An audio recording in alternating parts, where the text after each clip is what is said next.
amadorístico da minha parte, tá? Não, Deixa, então, estamos iniciando essa gravação, deixa eu fazer o convite aqui ao início da apresentação, então, de Vandilson Guimarães. Então, Vandilson, por favor, dá início e dá seguimento ao nosso seminário aqui no nosso programa de pesquisa. Vandilson. Perdão, Vinícius, posso só pedir que o Vandilson apresente o que ele faz hoje? Porque ele é arquiteto de um determinado... Só se apresenta como arquiteto. Claro. Então, eu sou arquiteto do Escritório Técnico Universitário da Universidade Federal do Rio de Janeiro. Mais especificamente, faço parte da equipe que trabalha com os prédios históricos da universidade. E aí, enfim, tem uma diversidade, são aproximadamente 14 edificações históricas, tombadas em níveis federais, estaduais e municipal. E a gente está lá tentando manter, né, os prédios, de recuperar, restaurar, lutar pela continuidade da universidade pública. E aí, agora iniciando, né, voltando novamente. Bom, o nosso ponto de partida era o elogio ao espaço público, até uma frase que eu uso para começar o trabalho, mas era isso, era um pouco de trazer aquilo que me chamava a atenção, aquilo que me dava o gosto pela pesquisa, gostar do espaço público, tentar entender como é que ele funciona um pouco. E aí a gente trabalha com esses conceitos, principalmente da interação, dessa possibilidade dele ser um espaço que permite ao espaço do diferente, do heterogêneo, e aí isso foi um ponto de partida.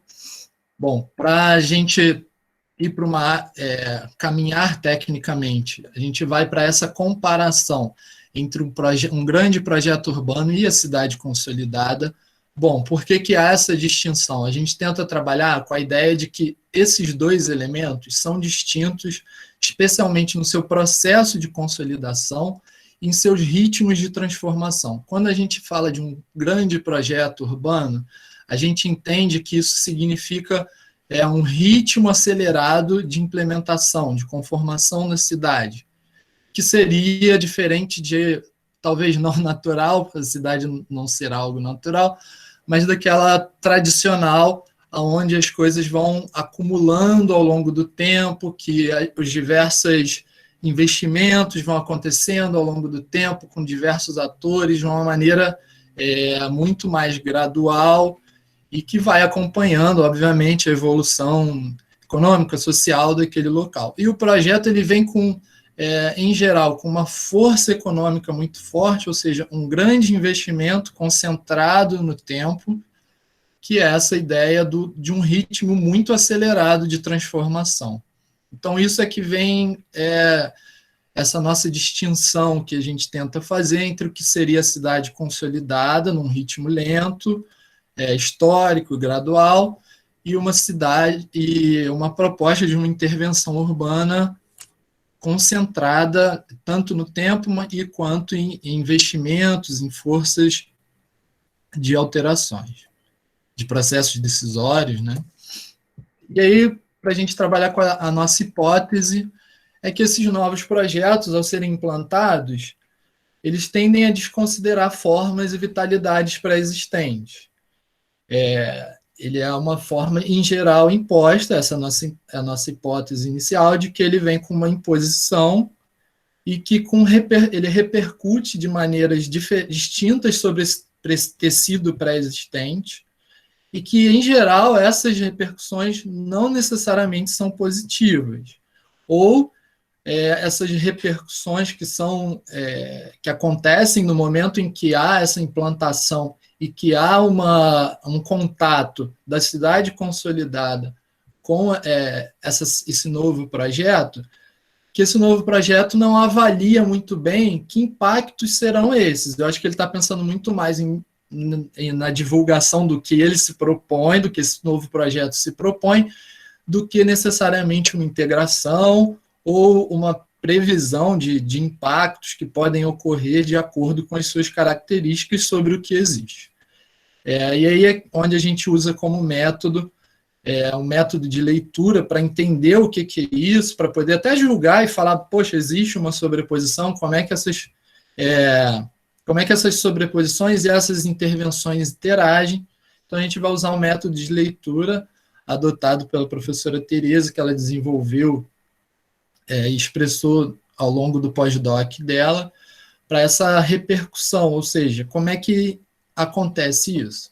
Então, a primeira é a identificação dessas matrizes espaciais, com ritmos e formas diferentes, a gente já comentou aqui um pouco, e essa busca, a interação, né, a gente entende que a hipótese inicial é que esses dois modelos distintos, essas duas matrizes vão interagir, e que essa intensificação de interação acaba acontecendo numa interface de borda, ou seja, no contato entre a cidade consolidada e a implantação desse projeto.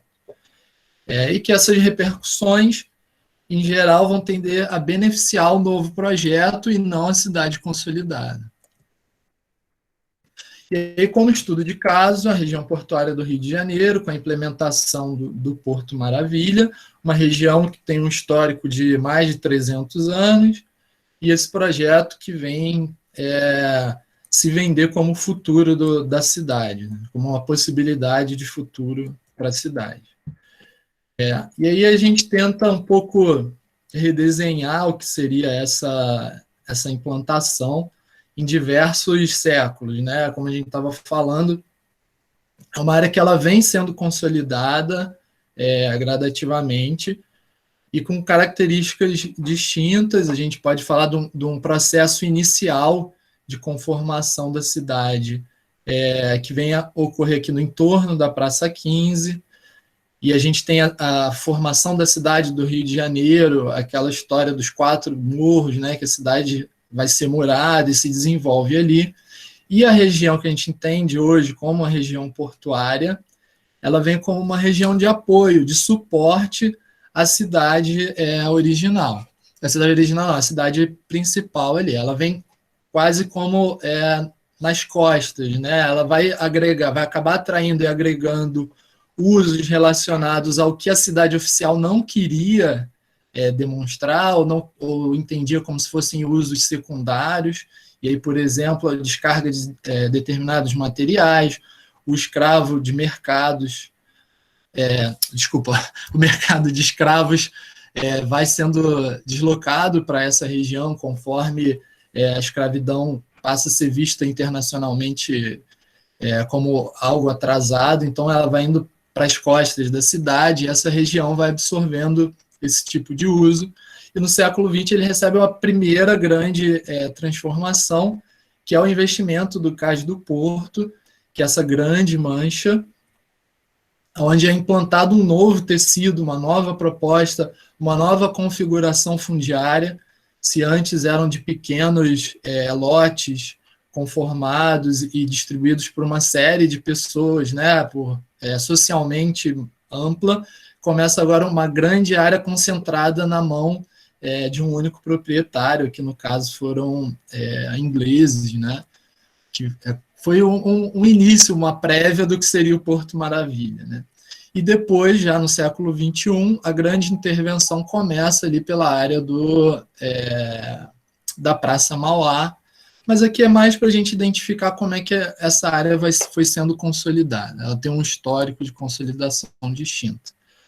Bom, e ainda assim, ainda que a gente esteja falando sobre esse embate entre o novo projeto, ou embate, ou sobreposição, ou entendimento, de como acontece essa interação, isso é preciso um recorte ainda mais específico, e a gente vai trabalhar com a ideia de morfologia, de gênese e de vitalidade.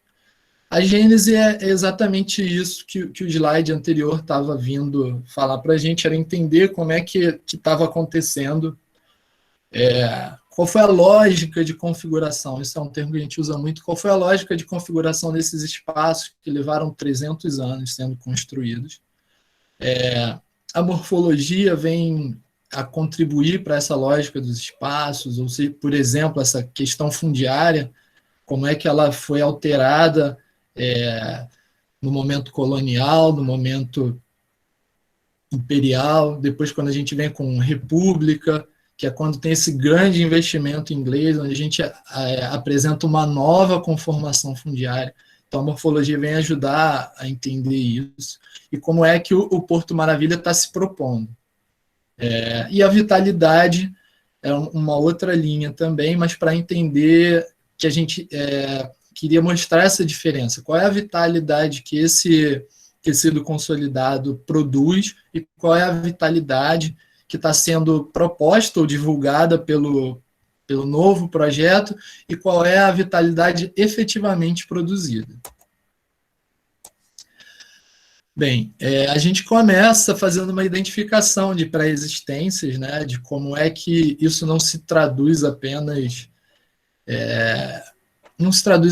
em mapas, né, vai se traduzir em elementos visuais, em construções, em edificações, e cada uma dessas vem representar tempos, investimentos econômicos diferentes, forças que atuam sobre o espaço urbano distintas e que vão sendo consolidadas, camadas que vão sendo construídas. E depois o projeto contemporâneo, né? E aí eu volto a frisar que o momento da pesquisa ela foi desenvolvida entre 2015 e 2017, então era aquele momento onde algumas coisas estavam sendo inauguradas, alguma cara do que é proposto para o projeto do Porto Maravilha estava sendo divulgado, outras na correria para a inauguração em 2016, e outras que foram sendo inauguradas após o ciclo olímpico, né? E aí a área de estudo, a gente vai tentar, novamente, né, falar sobre as formas de convívio, as repercussões no espaço público e, principalmente, entender essas duas matrizes que a gente tá identificando, né? Lógico que poderiam ter subclassificações e tal, mas a gente tentou trabalhar com essas duas grandes matrizes. E na orientação metodológica, a gente buscou entender os ritmos de expansão e contração. Porque quando eu estou falando da consolidação da cidade, eu quero entender como é que ela se consolida. E aí a ideia de trabalhar com ritmos em que, em determinados momentos, esse tecido ele vai se expandir e, ora, ele vai se contrair. Não só a expansão física no sentido de crescimento, né? Mas de desenvolvimento como um todo, né?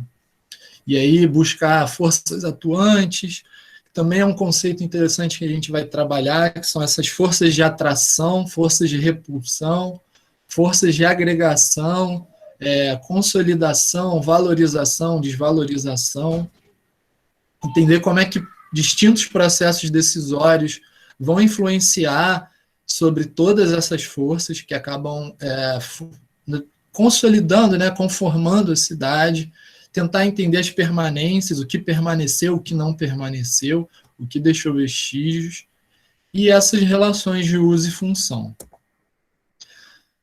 Aí, uma identificação geral, né, da região portuária.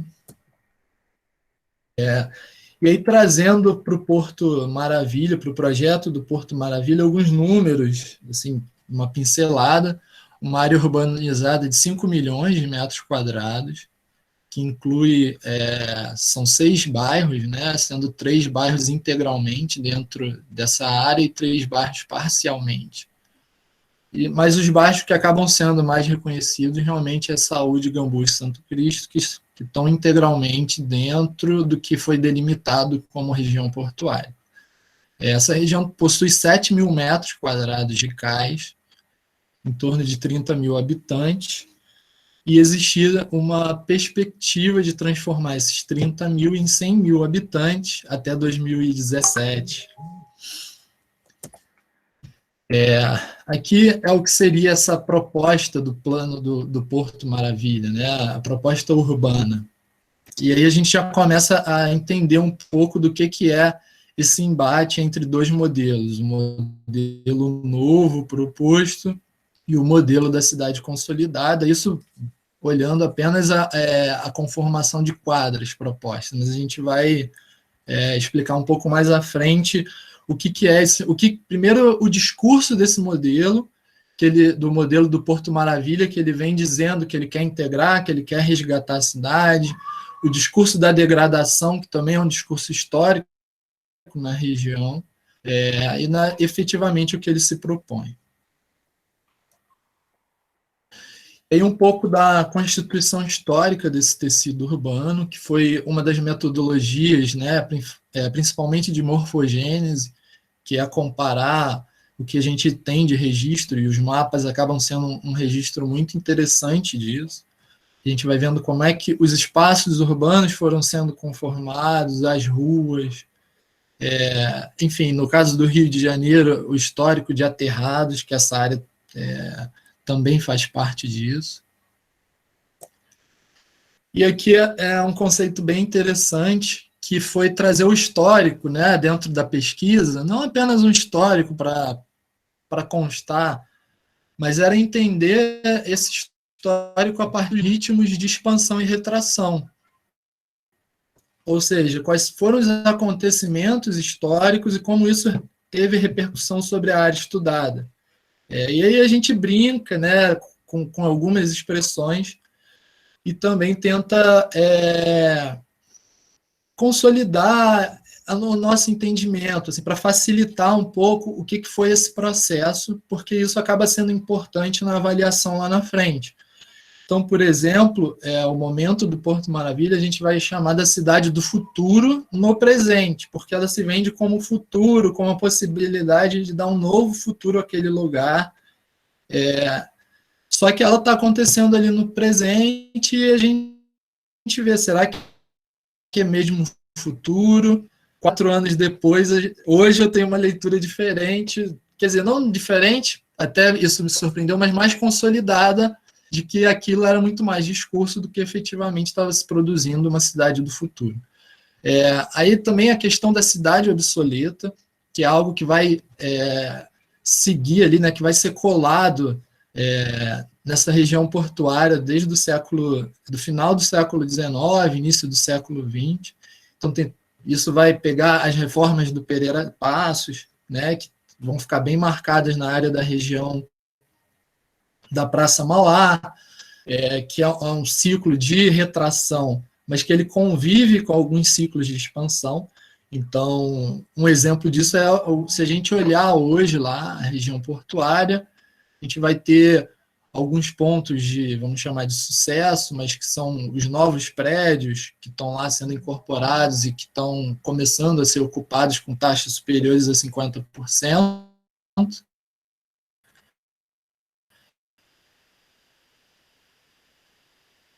Mas ao mesmo tempo, ruas sendo fechadas para virar estacionamento.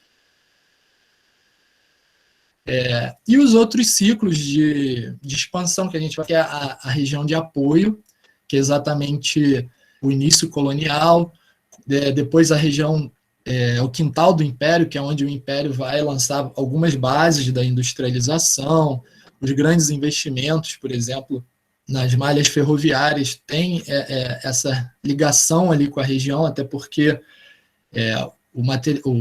a exportação do Brasil passava, né, pelo porto, e a cidade do futuro no passado, que era esse primeiro momento em que houveram investimentos no sentido de chamar aquela região para o futuro, ou seja, que foi esse investimento no porto do aterrado que transformou aquela área em boa parte do que a gente conhece hoje.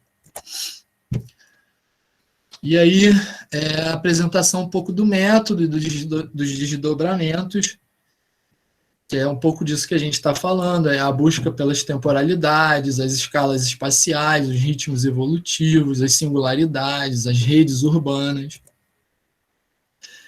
E aí, para reduzir ainda mais a pesquisa e focar ainda um pouco mais como aplicar o método de leitura, a gente precisava entender que essa leitura, falar em leitura urbana é muito amplo e que a gente tem diversas metodologias, mas que a gente precisa entender a escala. Então, de que escala é essa? E que cada escala vai permitir uma leitura distinta. a gente resolveu trabalhar com 3 escalas para fazer essa leitura. A gente faz até uma associação numérica, né? Um para 5.000, um para 10.000, um para 1.000. Mas, além disso, a gente faz um desenho de redes, né? Então, o primeiro passo, talvez, já depois desse entendimento, foi andar na área e começar a entender como é que eram essas redes, como é que elas se interligam, e a gente resolveu criar 2 eixos de análise. E esses eixos de análise sendo olhados por escalas distintas.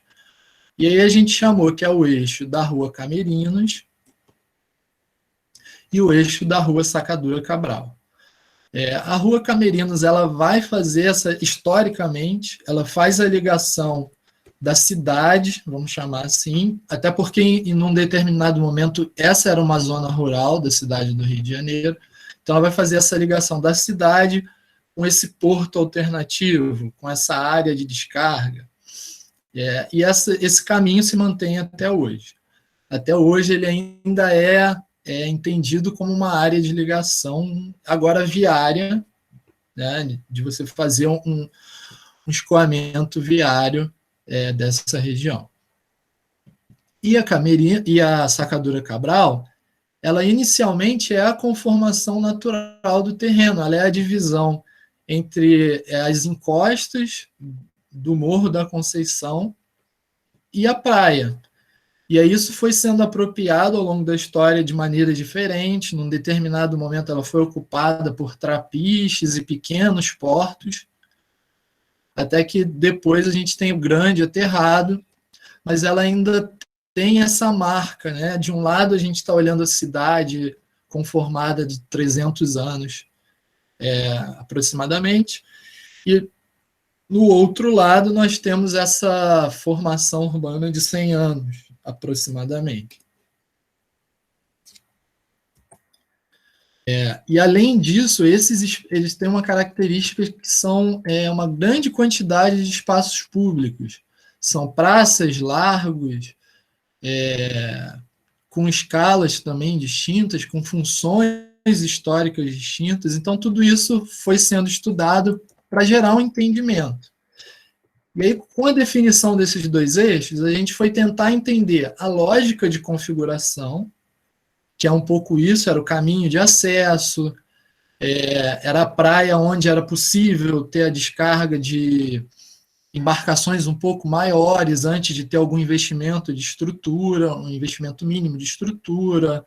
Por exemplo, a Pedra do Sal, que é famosa, que era uma facilitação, você conseguia atravessar uma escarpa rochosa, então eles escavaram degraus na pedra. Então a gente foi tentar buscar entender isso. Cada espaço urbano que foi sendo identificado e classificado nesses 2 eixos, a gente tentou entender a lógica de configuração. Por que existe aquele espaço ali? Essa foi uma pergunta, né? E aí isso a gente, obviamente, nem tudo está escrito, ou a gente não tem acesso, né? Obviamente é muita coisa, são documentos antigos, que nem sempre estão dizendo claramente o que a gente quer.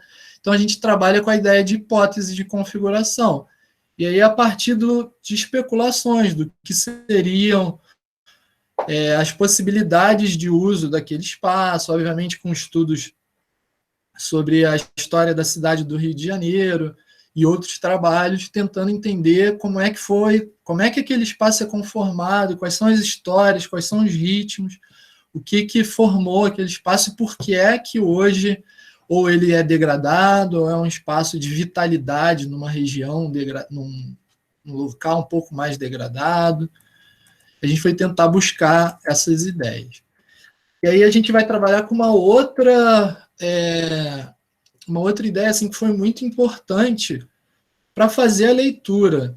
E aí, depois disso, depois que a gente identifica os eixos, que a gente começa a entender as escalas, e que olhar esse local por escalas distintas traz entendimentos distintos,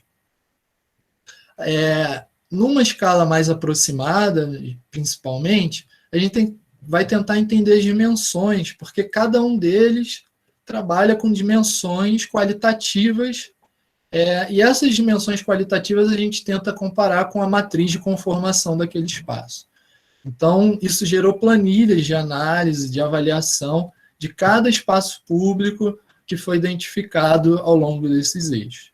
Então, a gente vai trabalhar com, por exemplo, a dimensão da natureza, as características do terreno. Isso é muito expressivo na cidade consolidada, que é isso, era o caminho mais fácil entre dois morros, era um vale que exigia menos esforço para transporte de cargas, características escarpas rochosas, a presença de água ou não.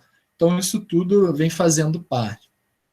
A dimensão morfológica é um pouco isso, essa consolidação, como é que os terrenos foram sendo divididos, como é que as ruas foram sendo consolidadas, como é que o espaço urbano, o espaço privado, como é que isso aconteceu. A dimensão econômica tem a ver, muita ligação com a social também, os investimentos que cada espaço foi recebendo ao longo da história, como é que essa ocupação social foi sendo relacionada com os investimentos que eram feitos, as dimensões culturais, que tipo de cultura aquele local ali produz.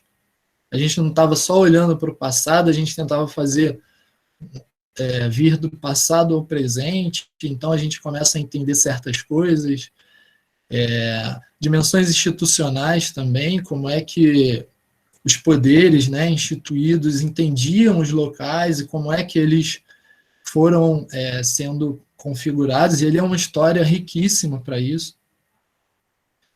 E a dimensão de acessibilidade e mobilidade, né, no sentido de como é que a gente chega a esse local, como é que ele foi sendo alterado ao longo do tempo. Bom, isso tudo, como eu comentei com vocês, gerou um quadro, resumo das dimensões.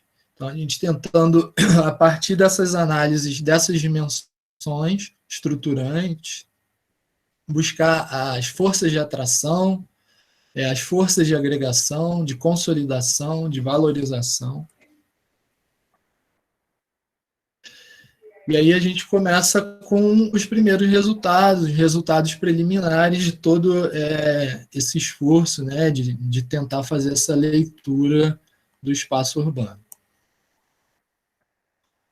Bom, primeiro a gente identifica os eixos, né? Então foi feito, essas visitas vão começando a marcar o que seriam esses eixos, o eixo da Sacadura Cabral. Oi? Desculpa interromper, faltam 10 minutos claro. para a gente conseguir ter 15 de debate, por favor. Ok. Então, assim, a gente fez essa análise do eixo, tentar entender todas essas dimensões, como é que essas dimensões sociais, natureza, cultural, funcionam nesse eixo da Sacadura Cabral. E aí a gente, no eixo Sacadura Cabral, identificou uma série de espaços públicos, só para deixar claro. E a gente começa, por exemplo, com a Praça Mauá, que também, historicamente, tem uma conformação de 300 anos. A gente vai depois para o Largo de São Francisco da Prainha, com uma dimensão cultural atual bastante significativa, a Pedra do Sal, né, que se chama oficialmente o Largo João da Baiana, que também culturalmente tem um papel bastante significativo. Depois a gente vai para a Praça Jornal do Comércio, que ganhou um destaque com o projeto do Porto Maravilha, também é preciso destacar isso, né? Inicialmente não existia a ideia de, por exemplo, até porque não tinha-se a localização exata do cais, e aí quando começa a fazer as primeiras obras, ele é descoberto e o Porto Maravilha resolve incorporar minimamente o discurso da história, da escravidão, mas ele foi também socialmente muito bem incorporado. Por exemplo, uma das fotos aqui, não dá para ver muito bem, mas ela está representando a lavagem das escadas, que foi uma tradição, né, incorporada, por exemplo, acontece na Bahia, e ela vem sendo repetida anualmente, esse ano foi repetido. Então, assim, a sociedade incorporou de certa forma, mas aí só para a gente passar rapidamente. A Praça da Harmonia, que também agora é uma das grandes disputas aí para o futuro do Porto Maravilha, do que vai ser feito com ela, mas ela também tem uma função cultural, social bastante significativa e institucional também, né? E aí a gente vai para o eixo Camerino, que acaba funcionando como essa ligação entre o centro do Rio de Janeiro e o Porto, né? E a gente começa, por exemplo, com um largo que não existe mais. Quer dizer, ele existe, mas a configuração dele não mais com esse nome de Largo de São Domingos, que foi possível identificar a constituição dele histórica, mas é hoje ali a região onde está o Colégio Pedro II, que é uma característica também do investimento institucional feito na época de Dom Pedro, e que ainda está ali nesse espaço, né? Então, ele tem uma caracterização funcional, mas que está muito prejudicado, por exemplo, pela função de eixo viário. Depois a gente vai para a Praça dos Estivadores, que era a Praça do Comércio, era o local do mercado dos escravos, e que já passa por um processo de embelezamento nas intervenções feitas pela República.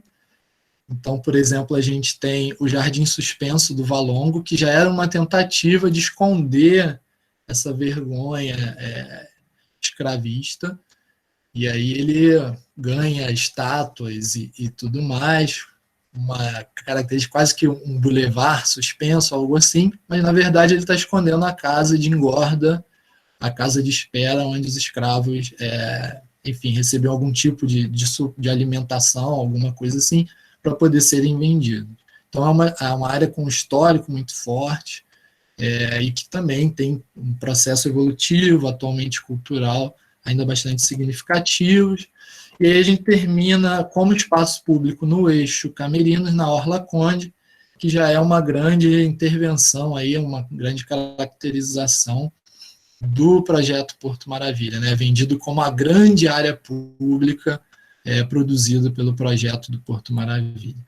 E aí a gente vai também tentar mostrar essas identificações, né, que é restrita basicamente a grandes galpões de eventos temporários, o VLT ainda no início da sua implementação, um pouco do momento das Olimpíadas, que criou uma vitalidade muito pontual e concentrada. E aí agora tentando, depois de todo esse processo de análise, de olhar, de fazer toda essa leitura em diversas escalas, a gente tenta entender como é que esses dois ritmos, como é que esses dois processos de formação de cidade, de um grande projeto, de uma consolidação histórica, produzem a cidade, como é que ela estava ali naquele momento. E isso é uma coisa que a gente fez questão de falar, que era muito cedo para olhar resultados futuros, mas eu gosto muito dessa imagem, porque provavelmente se eu for nesse mesmo local hoje tirar essa foto, não tem grandes diferenças, porque foi quase um momento de suspensão, né, ao longo desses últimos 4 anos. Bem, a gente aplicou, né, essas ferramentas metodológicas pautadas na morfogênese, numa leitura de formação e consolidação, para tentar compreender a interação entre modelos espaciais distintos, entre duas propostas, e como isso estava repercutindo sobre o espaço público. E assim, tentando fazer uma coisa bem resumida do que a gente chega a entender dessa correlação. A gente continua com essa formação muito clara do que seria essa proposta da cidade consolidada, como é um simples olhar aqui, né, do que seria essa cidade consolidada, onde ela vem trazendo diversidade, multiplicidade, não só multiplicidade social, de usos, de vitalidade, onde ela tira a concentração, por exemplo, e distribui isso, criando mais oportunidades, mais possibilidades. E o projeto Porto Maravilha, que ele vem como uma sobreposição àquele projeto do Porto do início do século XX, E ele, na verdade, está reproduzindo que são grandes áreas, com grandes, o que a gente chama da pegada, né? Ele vem com terrenos de áreas, assim, de áreas muito superiores ao que o da cidade consolidada, que é aquele terreno que ainda assim, mesmo que permita grandes terrenos, ele foi sendo dividido com diversidade de proprietários. E o projeto, ele de uma maneira geral, até institucionalmente, ele é implementado a partir de uma legislação, e essa legislação vai sim priorizar a construção, os grandes investimentos. Por exemplo, eles dificultam a possibilidade de desmembramento dos terrenos. Todos os investimentos são feitos no sentido de agregar terreno, agregar área. Então, assim, quais são os modelos construtivos, morfológicos e de investimentos necessários? Você reduz muito a possibilidade de investimentos a poucas decisões. Então, o que a gente vai ver como o que se desenha para o Porto Maravilha? São prédios de 30, nessa região, até 30 pavimentos, mas em algumas áreas que ficaram de fora dessa lupa de análise, chegam até a 60, podendo chegar, se não me engano, até 90 andares, concentrados, né? Ou seja, você precisa de grandes grupos, de poucos decisores para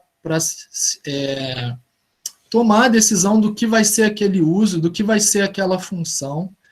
E isso vai repercutir, obviamente, ainda naquela área.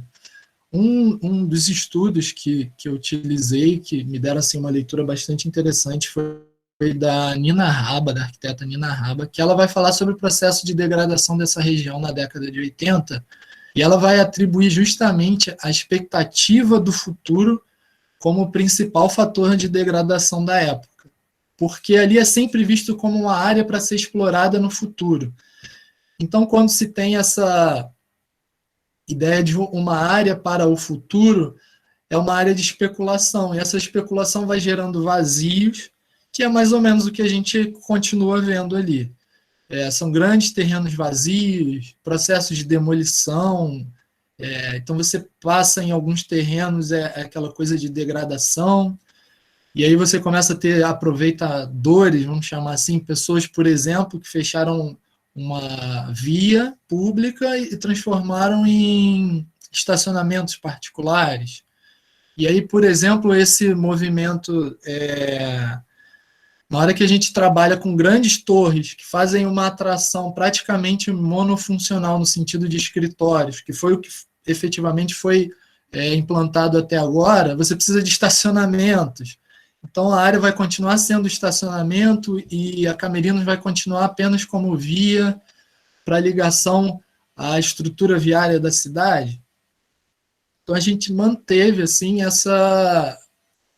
continua mantendo esse embate entre os dois modelos. O modelo que foi implementado, apesar de um certo discurso, de falar, por exemplo, em sustentabilidade, isso não foi muito bem implementado. Na hora, e aí um exemplo bobo, assim, quando eles falam que querem transformar a área, incentivar o uso da bicicleta, o uso de pedestres e tudo mais, boa parte da área não foi, das intervenções físicas não foram focadas no pedestre, apesar do discurso. Existia, por exemplo, uma rede de aluguel, que é famosa, né, de um banco, e aí eles tiraram boa parte dessas estações de perto das áreas de habitação e levaram para a área turística, ou seja, a Orla Conde.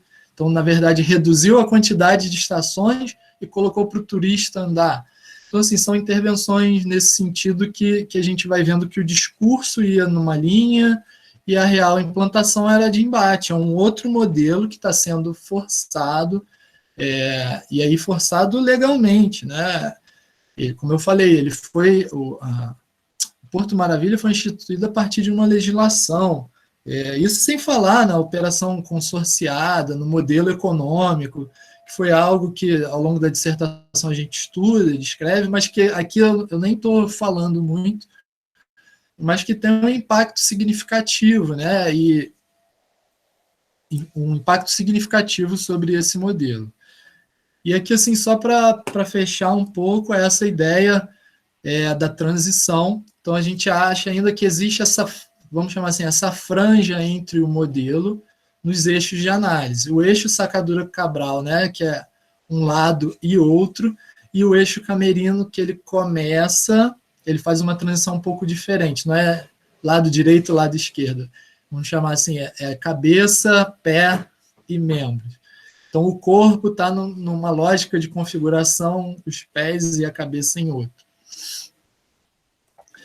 E aí, um pouco só desse exemplo do que seria essa área consolidada, dessa imagem, né, da conformação gradual do tecido urbano, e uma área do aterrado, qual é essa imagem que ela está se propondo, desse novo projeto, dessas novas torres, desse mega investimento viário. Praticamente em torno de 70% a 80% do investimento até 2017, ele tinha foco viário. Então, assim, a gente já consegue ver que modelo é esse que está sendo implementado. Ou seja, ainda que a gente consiga destacar alguns impactos positivos, como, por exemplo, a melhora significativa da visitação da Praça Mauá, a recuperação pontual de alguns espaços públicos, a construção de novos espaços públicos. De uma maneira geral, o viés da implantação é um viés rodoviarista, ainda está muito ligado ao modelo modernista, né, de torres, onde você chega de carro, apesar de todo o discurso. O uso habitacional que foi divulgado, agora em 2021, o primeiro grande empreendimento habitacional foi vendido, mas ainda nesse modelo de uma grande torre, com embasamento afastado do solo, e mesmo assim numa região próxima à rodoviária, que não é muito o alvo aqui, né, o foco desse estudo. Mas que todas essas intervenções não alavancaram a vitalidade e o dinamismo da área que a gente identifica mais assim como a nova área, né, do Porto Maravilha. E aí a gente termina a pesquisa com alguns apontamentos, porque são muitas possibilidades, né? E aí uma delas era essa evolução dos eventos pós-Olimpíadas, né? O monitoramento desses usos, impactos da implementação dessas intervenções na vitalidade, poderia se usar distintos métodos, né, de análise de vitalidade. Por exemplo, o acompanhamento do plano de habitação social, que foi desenvolvido e aprovado já no finalzinho, ali, se não me engano, de 2016.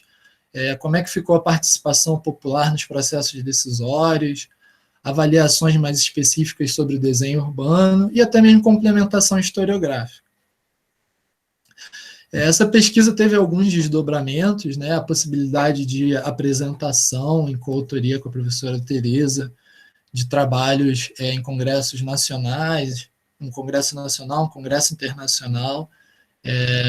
Tive a honra de representar o Pipegal no 5º Prêmio Anampark, né? E o prêmio da UF, né? Que a UF faz do Colégio de Humanidades, onde a gente foi premiado, aí, sendo avaliado com entre diversos outros grandes grupos das ciências humanas, ciências sociais aplicadas, letras. E é isso.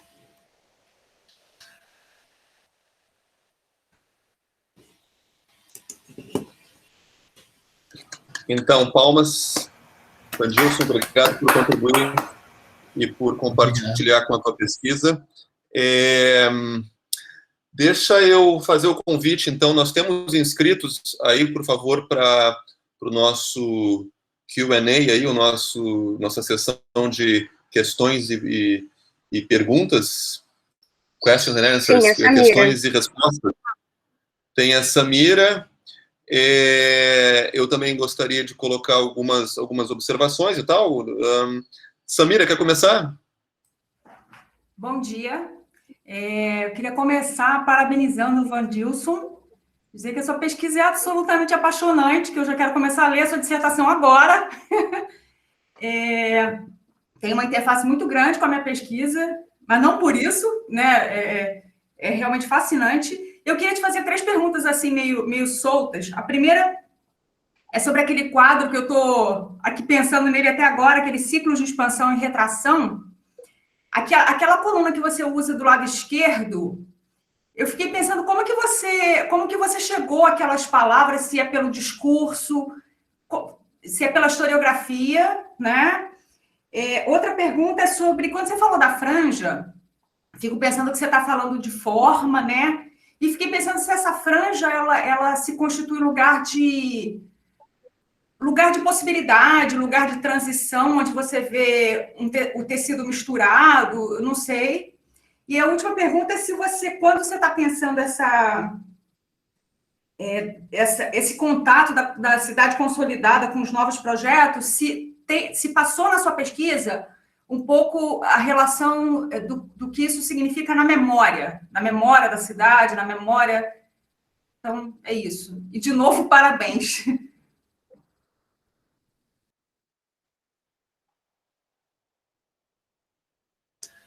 Então, vamos lá, ver se eu anotei aqui direitinho, qualquer coisa você me corrige, tá? Sobre as dúvidas. Bom, sobre os ciclos de expansão e retração, esse foi um conceito que a professora Tereza trouxe muito, de entender como é que isso funciona. E aquelas planilhas eram uma maneira de tentar organizar o pensamento. O nosso trabalho ele foi feito a partir de muita análise, assim, muita vivência do espaço. Então, como eu tinha uma linha de pesquisa histórica, de entender como é que era essa consolidação histórica, de vivenciar o local e de tentar fazer esse entendimento a partir das visitas, do olhar. Então, assim, diretamente para essa dissertação foram mais de 20 visitas, né? Então, a gente fazia percursos distintos, repetia percursos, levava os alunos da graduação lá também e tentava fazer esse debate com eles. E aí, como é que a gente monta aquelas planilhas? Ela traz um pouco de tudo isso. Mas eu acho que, efetivamente, a coluna que você comenta, ela foi muito construída a partir de uma metodologia que, se eu não me engano, vem da escola italiana de morfologia urbana, que é exatamente você tentar pegar vestígios de documentos históricos. Então, por exemplo, a sobreposição de mapas. Eu, por exemplo, trabalhei com muita coisa das aquarelas, né, que foram muito comuns no século XIX no Brasil, o registro histórico disso. E aí vai um pouco da gente tentar sobrepor a informação histórica, sobrepor o que a gente estava vendo ali, algumas descrições, e tentar constituir aquela das lógicas, né, de conformação. Deixa eu até abrir aqui, só para eu tirar uma dúvida se eu estou falando alguma besteira da coluna. Você comentou sobre as hipóteses das forças de configuração e da lógica de configuração. E aí é um pouco disso, assim, vem muito também da sensibilidade da professora Tereza de explicar o que seriam essas lógicas, né? Então, era um trabalho assim, que eu ia para campo, fazia as anotações, sentava com ela, conversava, ela ia para campo comigo e ia, olha isso, vê aquilo, isso é uma lógica de configuração, é assim que o espaço vai sendo conformado, isso aqui são as forças que atraem, olha essa força se consolidando, quais são as tensões entre o espaço urbano e outro. Então, isso foi um processo muito assim de vivência, né, que foi sendo, que a gente tentou traduzir nessas planilhas, foi o que a gente achou que seria se você for olhar aí depois a dissertação, você vai ver quantas planilhas a gente foi produzindo, porque a gente entendeu que era como a gente conseguia organizar o pensamento. Sobre a questão das franjas, é até bastante curioso, porque algumas pessoas chamam de bordas, de fronteiras, mas isso é até algo que dentro da morfologia é um tema que ainda não está muito bem definido, ele está sendo estudado. A professora Tereza também tem o conceito dela de bordas, mas você pode pegar, por exemplo, o conceito de limites que o Lynch vai trabalhar, mas que é delimitador dentro do que a gente estava se propondo. O que a gente está chamando aqui de bordas, de franjas, seria o encontro, aonde esses projetos se encontram. E aí, o que eu vou tentar, não sei se ficou muito claro, mas, por exemplo, a Rua Sacadura Cabral, ela é uma borda mais clara, porque de um lado da rua você tem uma lógica de configuração e do outro é distinto. A Rua Camerino já não é, essa franja não é como a gente entende borda, ela tem uma transição um pouco mais fluida, porque numa ponta a gente tem um tipo de consolidação, depois a gente vem aquele vale entre dois morros, e aí começam a ter diversos modelos distintos e que culmina na Presidente Vargas, que também tem uma outra lógica de configuração, que também sofreu uma grande intervenção, né, de um grande projeto urbano. Então, isso vai se dar de maneiras distintas, e essa borda também pode acontecer não só física, né? Aquele lugar onde ninguém vai, onde os moradores ali, por exemplo, do Morro da Conceição não têm o menor interesse de frequentar. Então, assim, as dimensões que a gente vai trabalhar, cultural, por que de um lado da rua a gente tem o Largo de São Francisco da Prainha, que tem um dos principais blocos carnavalescos, que é os Cravos da Mauá, e do outro lado da rua tem o quê? Então, ali acaba sendo uma borda, mas fisicamente é uma rua simples, não é nem assim, uma área que passa uma grande quantidade de carros, não tem muitas pistas, mas de um lado você tem uma efervescência cultural e do outro não. Então, isso tudo a gente vai tentando identificar, ela não tem uma definição muito clara do que seria essa franja. E a última questão, né, foi sobre a memória, né, como é que isso lidar. A gente estava trabalhando muito com o conceito, por exemplo, uma das dimensões era a dimensão cultural, que é uma dimensão riquíssima ali para a região, tem uma diversidade, se for digitar aí no Google agora, a quantidade de pessoas pesquisando isso, de dissertações, de teses. Então, assim, a gente pincelou um pouco, obviamente, porque para mim era apaixonante, eu achava muito difícil ir ali e, por exemplo, não passar passar ali nas rodas de samba que aconteciam na Pedra do Sal, de parar e comer um salgado de milho que tem ali perto, de vivenciar isso mesmo, né? E de entender, por que tem o Angu do Gomes, que é feito com milho, que virou um restaurante símbolo ali da região, por que a gente tem o Gracioso, que o principal salgadinho é o milho, como é que isso lidava com, por exemplo, com essa história mesmo da escravidão, ou do primeiro momento da libertação, por que o samba nasceu ali, e aí você começa a entender essa interligação da memória, mas é um tema riquíssimo, assim, e apaixonante também, daria para fazer, com toda certeza, uma dissertação sobre isso. Certo. Obrigado, Vandilson.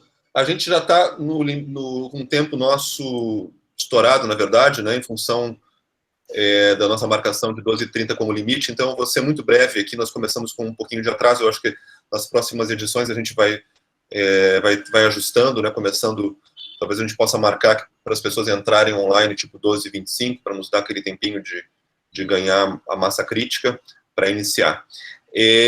Então, brevemente, assim, eu queria te colocar o seguinte, a gente vê na tua pesquisa, ela mostra, então, essas diferenças, né, na interface dessas áreas, quer dizer, essa área tradicional e a área de toda a intervenção, né, quer dizer, os tecidos realmente têm essas diferenças e elas podem ser vistas na forma em si, né, na forma urbana em si, e também, por exemplo, na questão de grão, de tamanho dessas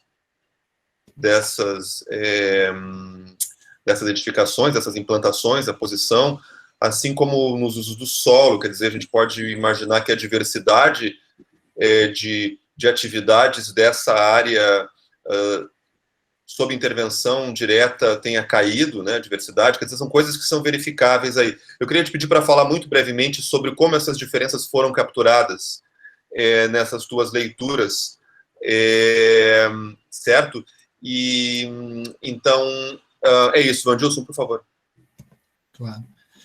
Então, basicamente, é uma área, como eu falei, ela é heterogênea.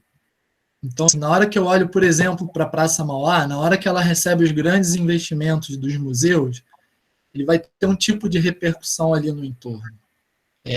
Então, teve uma atração de novos comércios. Isso, eu estou falando até 2017, 2018, eu não sei efetivamente com tudo que aconteceu, né, especialmente aí o impacto da pandemia sobre o comércio, que a gente tem visto de uma maneira geral bastante complicado, mas ali a gente ia ter um tipo de repercussão sobre o espaço, só que aí tem algumas curiosidades, como, por exemplo, essa repercussão ela foi caminhando em direção à Avenida Rio Branco, em direção ao centro do Rio. E também ali é uma região que foi conformada, é aquilo que eu falei, no início do século XX, aquele modelo ainda é muito parecido com o modelo do Porto Maravilha, o modelo do aterrado, que são grandes áreas, é um grão, né, vamos falar assim, esse grão grande, fundiário. Então tem, por exemplo, a Polícia Federal, é institucional, então você tem uma dificuldade também de dinamismo, mas essa repercussão inicial, por exemplo, da Praça Mauá, ela vai um pouco em direção à Rua Sacadura Cabral, em direção ao centro do Rio de Janeiro. Já, por exemplo, o restante já vai ter uma outra configuração. Então, assim, na verdade, acabou que não houve uma redução de usos, porque já não existia usos ali para reduzir. O impacto onde vão ocorrer é na cidade consolidada. Naquela área, ela ainda não... Ela tem 100 anos, mas não foi consolidado o aterrado.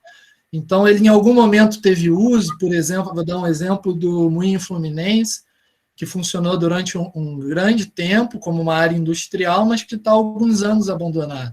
Então, no momento ali de implantação, essa área que é entendida pelos investidores do Porto Maravilha como grande filé mignon, é um termo que é usado, né, que eles usam, ela hoje não teve grandes impactos nesse sentido, mas ela talvez já tenha criado alguns impactos no sentido, por exemplo, de valorização do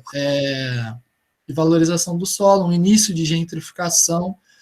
E a pesquisa, como ela foi feita muito por observação e anotação, o que a gente conseguia entender era isso, que o Porto ainda não tinha, ao que ele se propõe de criar vitalidade, ele não criou, e os impactos prováveis estavam na área assim, de especulação. Aí eu volto àquela fala da Nina Raba, porque eles ainda veem como futuro. E aí, quando você vê como futuro, é a degradação, são prédios sendo abandonados por investidores ou comprados para tentar agregar a área e formar um grão maior. Então, assim, é esse tipo de impacto, mas eu acredito que sobre a vitalidade, sobre os usos, era uma coisa que pós-2017 isso talvez ficasse mais claro para entender essa repercussão, mas que aí já seria um avanço, né, da pesquisa.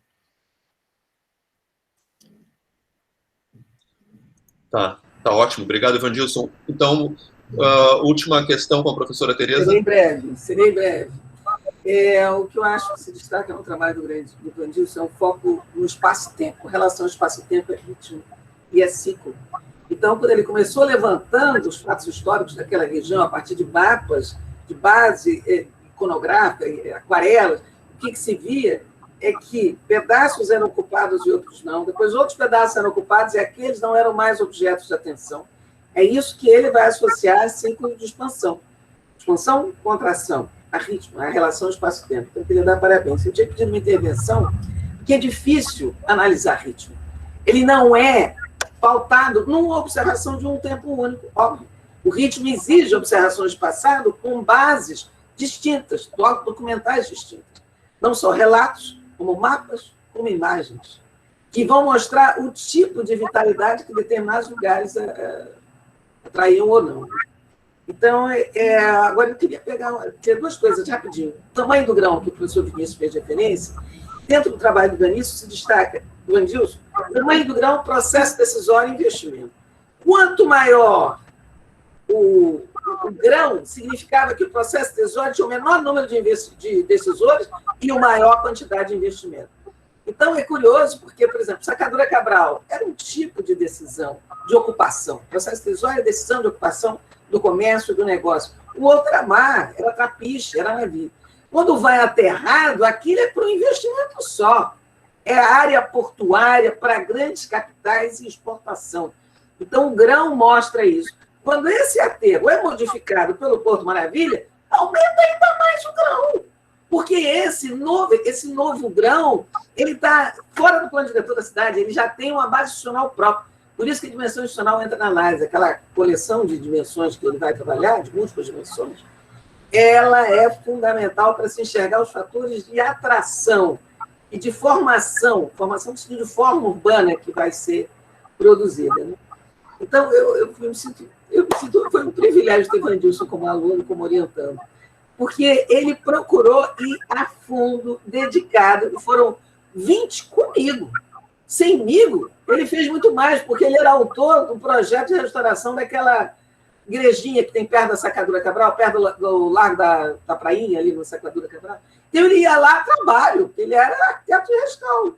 Então, além dos comigo, e a questão do Gracioso foi uma grande apresentação do bolinho de eu faço propaganda a todos, desculpe isso, mas o bolinho de milho com camarão do Gracioso é imperdível, e esse eu conheci com o Vandilson.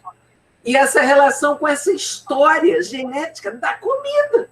As engordas eram feitas com milho, que é barato, milho, ele não tem estação, planta e colhe, planta e colhe. Ele é a história da formação da América Latina, das nações indígenas antigas. Ele alimenta todo mundo, porque planta e colhe. E assim eram as casas de engorda, e até hoje está no repertório.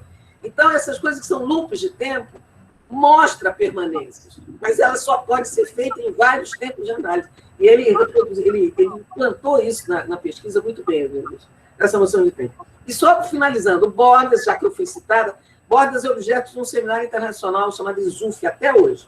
Porque a definição de Bordas era, digamos, o limite do limite que ele cita, mas era também bordas entre regiões morfológicas, ou bordas externas, que é o que o Kostoff vai definir, Spiro Kostoff, que outros tipólogos, bolsonaros, que trabalham tipologia,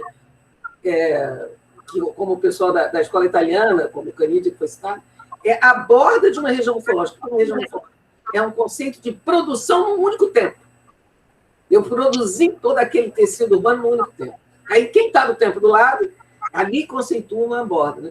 Agora, como borda ela é transitória, de ocupação transitória ou permanente, de permissão e controle, é o espaço da transição, é o espaço da permissão, até hoje é objeto de estudo nesses seminários internacionais. Né? Tem toda uma escola que se chama de escola inglesa, a escola do Michael Ponce, que vai trabalhar a borda. Era essa a minha observação, obrigado. E, mais uma vez, parabéns, Jandilson. E parabéns ao nosso PPGAL, que abriga bons estudos. Valeu, Vinícius, obrigado. Certo. Então, quero agradecer ao Vandilson pela excelente apresentação. E claro que a gente poderia ter muito mais discussões aqui, né, sobre, por exemplo, essas conexões que o Vandilson captura entre essas diferenças de tecido e os impactos disso nas dinâmicas no local, o histórico disso, enfim, e é tanta coisa para a gente entrar. E essa é a ideia, de fato, dos nossos seminários aqui. Então, eu quero, boa ideia da Samira, compartilhar a apresentação e a dissertação. Se quiser, nós vamos, na verdade, disponibilizar a apresentação no canal do YouTube do PPGAL, né? Então, se Vandilson, acho que vale a pena colocar o link da dissertação, Vandilson, se quiser, aqui, não sei se tens aí, do contrário, a gente pode ver se no próprio YouTube dá para vincular um link para as pessoas baixarem a dissertação, né? Acho que todo mundo vai querer, realmente, quem está aqui conosco, vai querer ter acesso ao estudo em si, às análises e tal.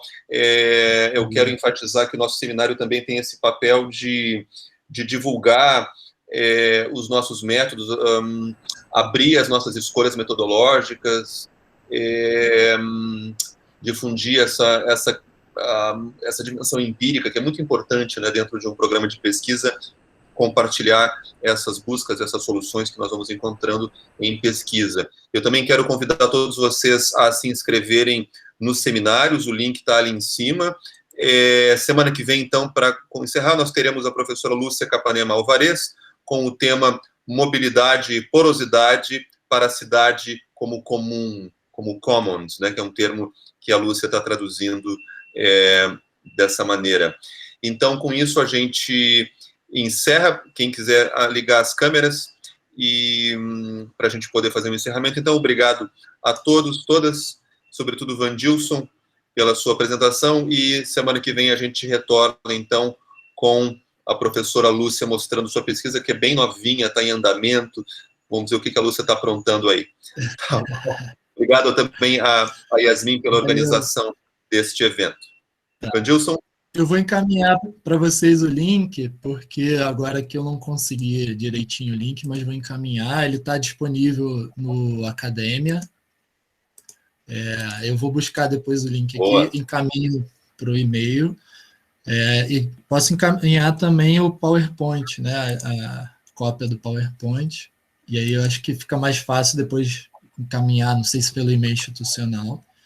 E aí eu quero agradecer novamente, assim, foi um prazer muito grande, fiquei muito feliz mesmo dessa oportunidade que vocês estão dando. Foi um trabalho assim, que foi muito bom de ter desenvolvido, é sofrido, é doloroso para quem está começando, para quem está aí no meio do processo, mas eu fiquei muito feliz assim, com o resultado. Obviamente, hoje, relendo e me preparando para essa apresentação, dá vontade de ajustar um monte de coisa, mas é isso, assim, fiquei muito feliz mesmo de estar aqui com vocês, agradecer ao professor Vinícius, à professora Tereza, destacar, assim, como eu falei no início da apresentação, ela praticamente foi minha orientadora em todos os grandes trabalhos que eu precisei fazer ao longo da universidade.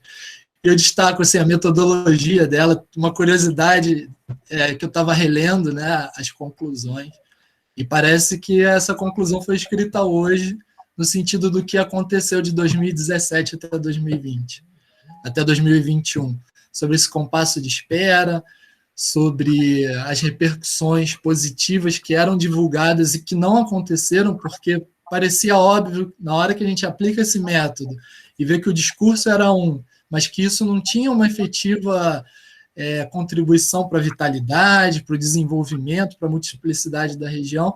Então, aquela conclusão pareceu óbvia, mas isso foi por conta do método. E a gente fez isso para Macaé num estudo prévio, né, inicial, e que a gente também não sabia o que aconteceria, mas previa coisas assim de que se não tem diversificação, na hora que você acaba com o investimento, acaba com a galinha dos ovos de ouro, o que acontece?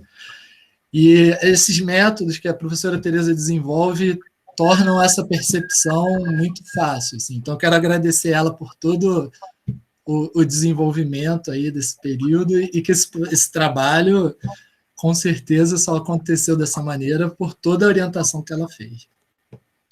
Tá ótimo. A alegria é nossa, viu, Vandilson? E a gente ter a oportunidade de compartilhar as pesquisas e de discutir. Tá bom? Então, um abraço a todos e até sexta-feira que vem. Valeu.